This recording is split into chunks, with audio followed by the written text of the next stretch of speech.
Avant que nous commencions la vidéo, pourriez-vous tous vous abonner à ma chaîne? Merci beaucoup. Ma vie de banlieue semblait idyllique aux yeux des étrangers. Une grande maison, un vaste jardin, une piscine scintillante baignée de soleil, un mari attentionné et un fils de 20 ans sur le point d'obtenir son diplôme universitaire. Pourtant, derrière les portes closes, la réalité était bien différente de cette façade. Mon mari, Mike, consacrait la majeure partie de son temps au travail. Et quand il était à la maison, il restait collé à son téléphone. L'intimité que nous avions partagée s'était dissipée au fil des années, me rendant invisible dans mon propre mariage. C'était un samedi après-midi au début de l'été, quand j'ai remarqué Marcus pour la première fois. Il était le meilleur ami de mon fils Eric, un jeune homme pomme poli et plein d'assurance qui venait à la maison depuis des mois. Je ne lui avais jamais vraiment prêté attention avant ce jour-là. Mais ce jour-là, quelque chose avait changé. Eric avait invité Marcus à nager dans notre piscine. Depuis la cuisine, je les apercevais par la porte vitrée coulissante. Marcus se tenait au bord de l'eau et son corps brillant sous le soleil de midi, sa silhouette athlétique, fine mais musclée, sa peau sombre, parfaite et lisse. Il a plongé sans effort et, en refaisant surface, il a affiché un sourire qui montrait des dents blanches parfaites. Pendant un instant, je n'ai pas pu détourner le regard. Ce n'était pas seulement son physique qui attirait mon attention.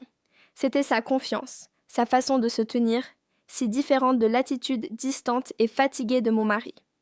J'ai ressenti en moi un étrange frémissement, une sensation que je n'avais pas éprouvée depuis des années. J'ai chassé cette émotion et j'ai repris ma vaisselle, mais mon esprit n'arrêtait pas de revenir à lui. Au cours des semaines suivantes, Marcus a commencé à passer plus de temps à la maison. Lui et Eric s'entraînaient ensemble dans le garage, jouaient aux jeux vidéo tard dans la nuit et parfois se prélassaient juste près de la piscine. Chaque fois que Marcus était là, je me sentais hyper consciente de sa présence.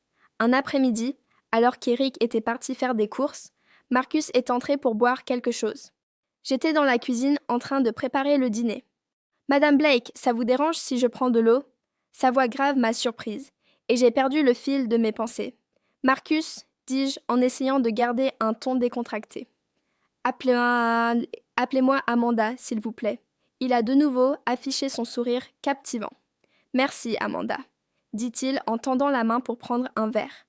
Nos doigts se sont effleurés par inadvertance. Ce ne fut qu'un bref instant, mais il a déclenché en moi une onde de choc. J'ai vite retiré ma main, espérant qu'il n'avait pas remarqué mon souffle coupé. « Désolé pour ça, » dit-il en riant. « Ce n'est rien, » murmurai-je, les joues rouges. Après qu'il eut quitté la cuisine, je me suis adossée au comptoir, essayant de calmer les pensées qui se bousculaient dans ma tête. Qu'arrivait-il? J'étais une femme mariée dans la quarantaine. Et pourtant, me voilà en train de rougir comme une adolescente devant un garçon 2 fois plus jeune. Plus tard dans la soirée, je me suis assise près de la piscine après que tout le monde fut couché. L'eau scintillait sous la lune. Ses douces ondulations reflétaient l'agitation de mon cœur. Je ne pouvais plus le nier. Il y avait quelque chose chez Marcus qui m'attirait, quelque chose que je ne pouvais pas expliquer. Je me suis dit que ce n'était qu'un faible sans conséquence, qui s'estomperait avec le temps. Mais, au fond de moi, je savais bien. La façon dont il m'avait regardé plus tôt, ce n'était pas seulement dans ma tête. Il y avait quelque chose d'indicible entre nous, une étincelle qu'on ne pouvait ignorer. Alors que la nuit avançait, j'ai décidé de repousser ces sentiments. J'étais une épouse, une mère, et j'avais une famille à protéger. Mais même en faisant cette promesse, je ne pouvais m'empêcher de penser « et si ?» Restez à l'écoute pour découvrir comment un moment de faiblesse peut bouleverser une vie. N'oubliez pas d'aimer et de vous abonner pour plus d'histoires dramatiques et captivantes qui plongent dans les recoins les plus profonds du cœur humain. J'ai essayé d'ignorer ces sentiments, de les enfouir sous la routine de ma vie quotidienne, mais Marcus rendait cela impossible. Sa présence remplissait chaque recoin de ma maison, son rire résonnait à travers les murs, son parfum restait dans l'air longtemps après qu'il avait quitté une pièce. Une semaine après cette nuit au bord de la piscine, les choses en Chili ont pris une tournure. Eric et Marcus jouaient au basket dans l'allée, torse nu à cause de la chaleur estivale. J'avais ouvert la fenêtre du salon pour laisser entrer l'air frais. et leurs plaisanteries joyeuses envahissaient l'espace. J'essayais de me concentrer sur le pliage du linge, mais mon regard ne cessait de revenir vers Marcus. Lorsqu'ils eurent fini leur match, Eric est rentré en courant pour chercher quelque chose dans sa chambre, laissant Marcus sur le pas de la porte avec une bouteille d'Eizo. Il a remarqué que je l'observais par la fenêtre et m'a souri. Ce n'était pas qu'un simple sourire poli. C'était comme s'il pouvait lire dans mes pensées les plus intimes. Mon cœur s'est emballé. J'ai vite détourné les yeux, faisant semblant d'être absorbée par la lessive. Belle journée, n'est-ce pas? La voix de Marcus m'a surprise. Il se tenait juste derrière la fenêtre, adossé nonchalamment au cadre. Oui, en effet, dis-je en m'efforçant de garder une voix calme.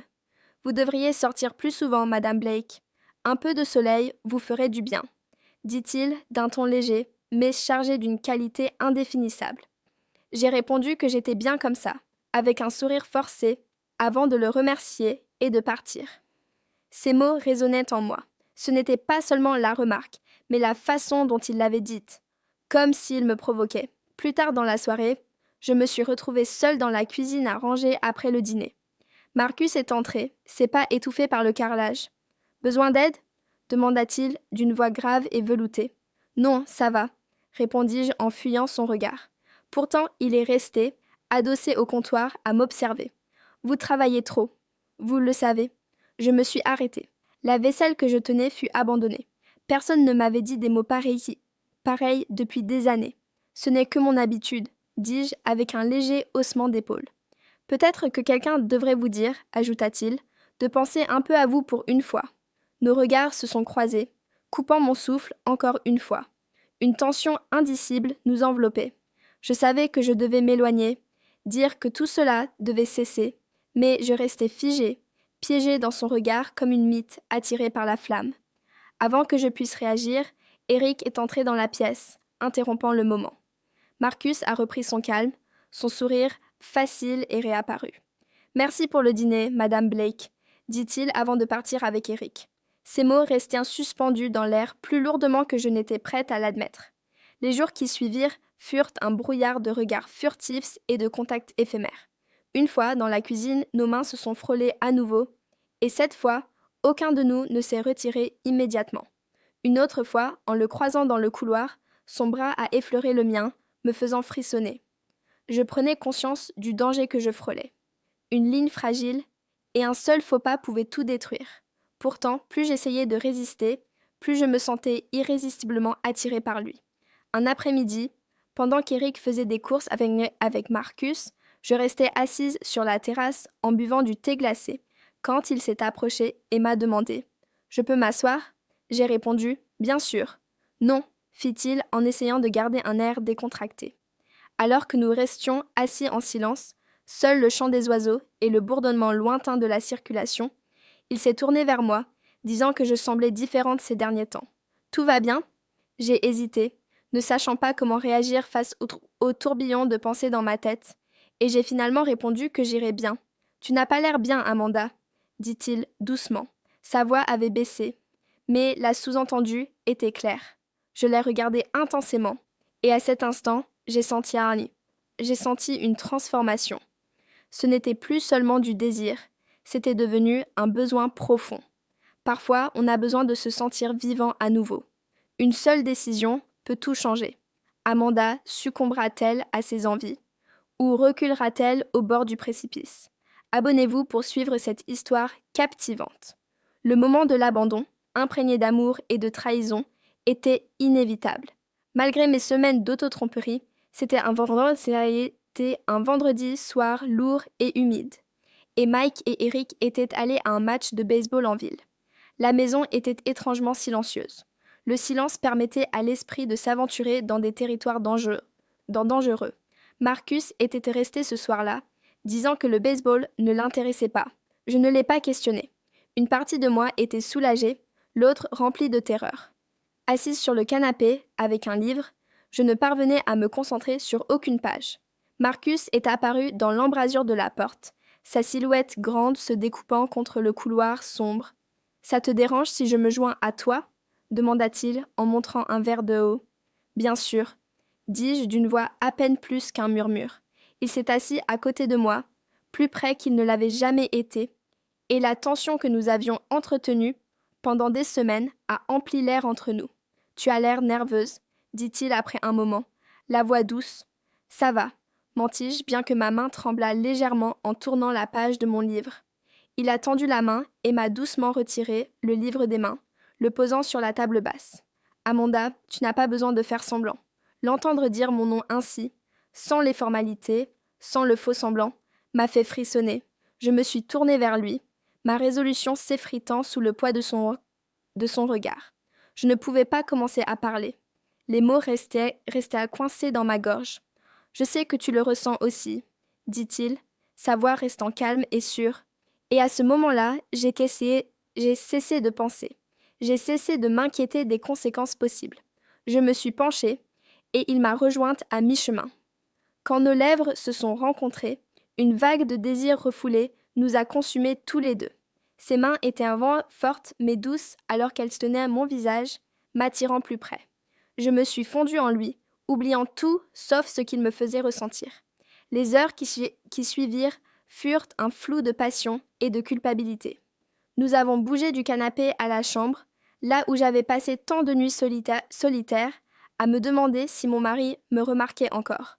Maintenant, quelqu'un le faisait. Mais alors que la nuit avançait, la réalité a commencé à s'infiltrer.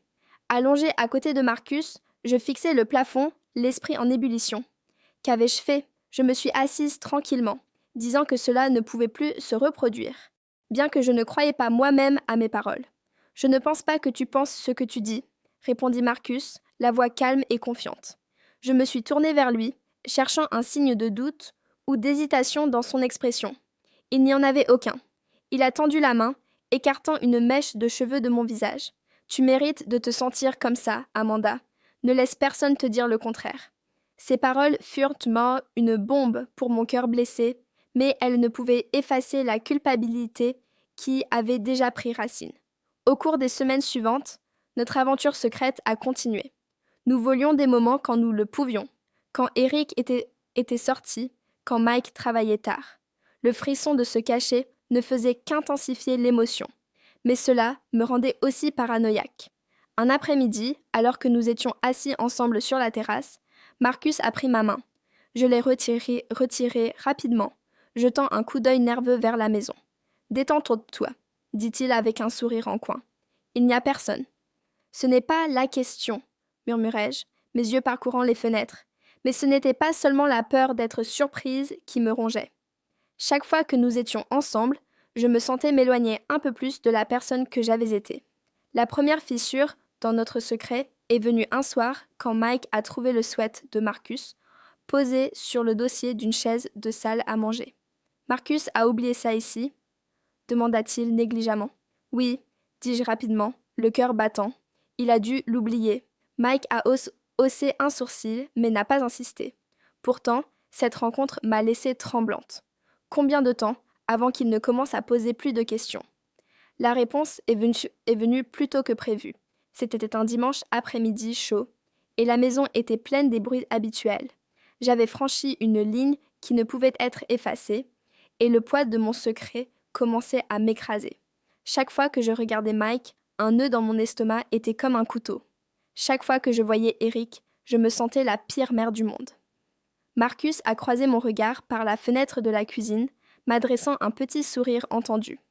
Mon cœur s'est serré et j'ai vite détourné les yeux. Je devais mettre fin à tout cela. Je devais arrêter avant que tout ne s'effondre, mais le destin en avait décidé autrement. Ce soir-là, mon père et Totissant sont sortis pour prendre un appel téléphonique, et Eric était en haut, sous la douche, après leur baignade.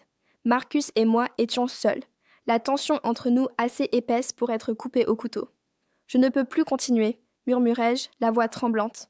Il s'est approché, sa main frôlant la mienne. « Tu ne penses pas ça ?»« Si, » insistai-je, bien que ma résolution vacilla alors qu'il me regardait. « C'est mal, Marcus, ça doit cesser. » Avant qu'il ne puisse répondre, la porte arrière s'est ouverte, et Mike est entré. Un instant, j'ai cru que nous avions réussi à nous reprendre, mais ses yeux se sont plissés, allant de Marcus à moi. « Que se passe-t-il ici ?» demanda-t-il d'un ton vif. « Rien, » dis-je rapidement, ma voix trop aiguë pour être convaincante. Mike a fixé son regard sur moi, puis s'est tourné vers Marcus. Mieux vaut que tu t'expliques, gamin. Marcus a hésité.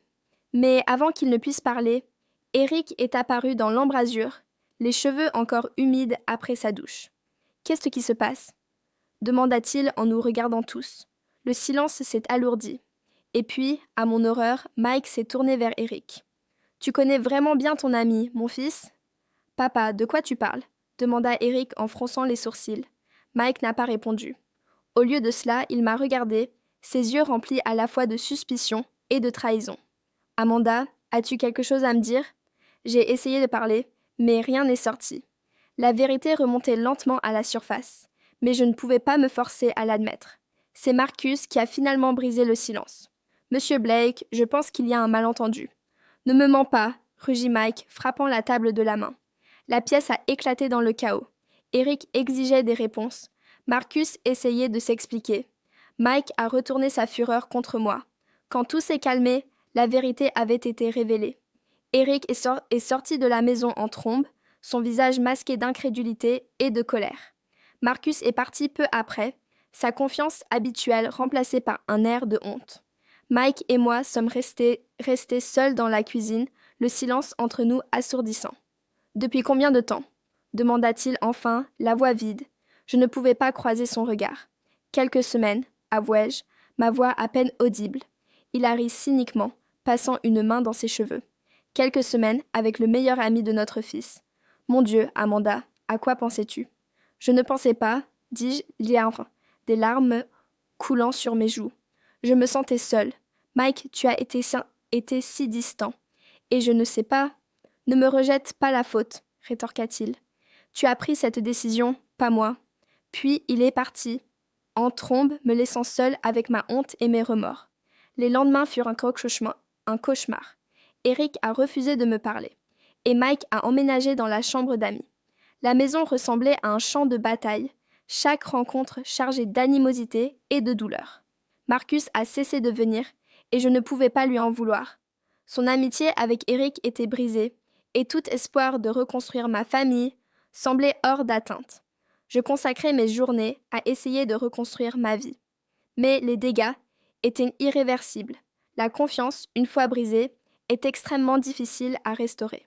Des mois plus tard, je continue à subir les conséquences de mes actes. Mike et moi suivons une thérapie.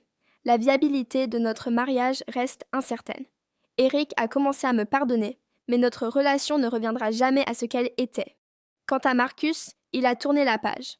Je l'ai aperçu une fois dans un café. Nous avons échangé un bref regard gênant, puis il a tourné les talons et est parti. J'ai tiré une leçon profonde de tout cela. Un moment passager de faiblesse peut ainsi anéantir toute une vie de confiance. La vie est pleine de décisions, et certaines peuvent tout changer en un instant. Pour plus d'histoires émotionnelles captivantes comme celle-ci, n'oubliez pas d'aimer et de vous abonner.